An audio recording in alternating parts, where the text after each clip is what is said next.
Everything you've been told about what's possible might just be a lie. Imagine this. A man, old, frail, barely able to move his limbs, stands at the edge of a vast, uninhabitable mountain. This wasn't just any mountain. This was the jagged, unforgiving terrain of the Rocky Mountains in Colorado, USA. The year was 1928. This is the story of an old man who made what seemed impossible. His name John McGinnis. Born in 1849, John had already seen the world crumble and rebuild itself in ways most people couldn't comprehend. He was no stranger to hardships, having survived wars, famine, and the death of his loved ones. But this, carving a home out of a solid rock mountain, was perhaps his most bizarre and his most audacious. But let's step back a bit. John had no intention of living in comfort. He wasn't seeking wealth or fame. All he wanted was solitude, peace, away from the world that had treated him harshly. This was a man who had seen it all and now just wanted to live out his remaining years in peace. But the world had other plans. Nature threw him into a survival challenge that many believed was a death sentence. John was known to be a bit eccentric, even back in the day. He had lived in towns, worked as a farmer, and even been part of a mining crew in his younger days. But, as his age caught up with him, he became more reclusive. In the late 1920s, he began scouting a remote part of the Rocky Mountains that many believed was impossible to live in. It was a place so isolated that not even the toughest mountain men dared to venture. That's when it hit him. He would carve out his own home. Not just a shack or a cabin, but an entire living space, carved into the rock itself. The rock was tuftsome of the hardest granite known to man. But John wasn't deterred. He didn't need fancy tools. With just a pickaxe, sheer willpower, and a relentless drive, he began chipping away at the rock. The first day was grueling. His body was tired, his hands sore, but he knew this would be the place where he could finally find peace, or die trying. But what happened next? Did John's plan succeed? Or was he destined to become just another ghost in the wilderness? Let's continue. Section 2. The struggles, the triumphs, and the living space as the months wore on. John's hands bled, his muscles ached, and his body seemed to break down every day. But the mountain wouldn't win. John McGinnis was driven by something deeper than survival. His mind was clear. He was carving out his sanctuary. And carve, he did.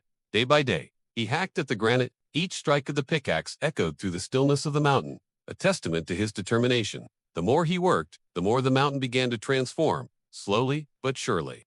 He crafted small rooms, tight but functional, where he could cook, sleep, and shelter himself from the storms that would ravage the landscape. But the mountain had its own way of testing him. Winter came, and it came with a vengeance. Snowstorms buried the mountain in thick blankets of snow.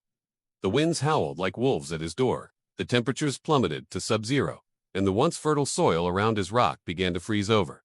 John was alone, completely isolated. His only company was the wind, the rocks, and his thoughts. For weeks, John barely managed to keep warm.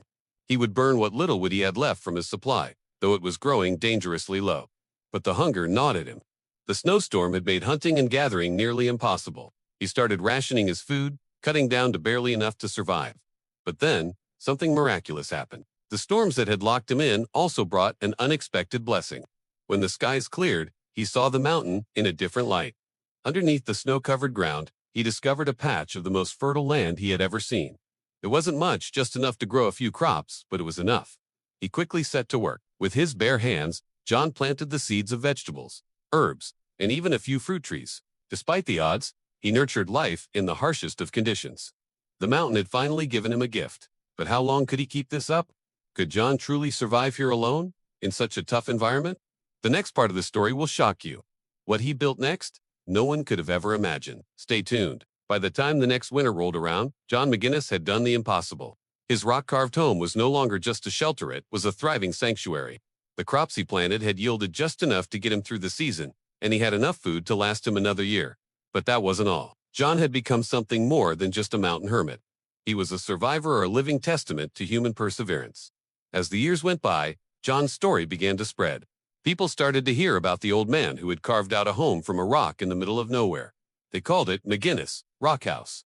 Some even tried to find it, hoping to see the place for themselves. But the mountain kept its secrets well hidden.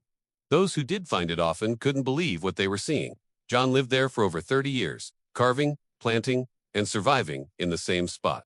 But as his health began to deteriorate in his later years, he knew his time was running out. In the end, John McGinnis passed away in the same rock house he had built, a man who had defied nature and time. The mountain that once seemed so harsh had become his home. His story serves as a reminder that, when faced with the impossible, the human spirit can endure. If this story gave you chills, make sure to hit that subscribe button because next week's story is even crazier.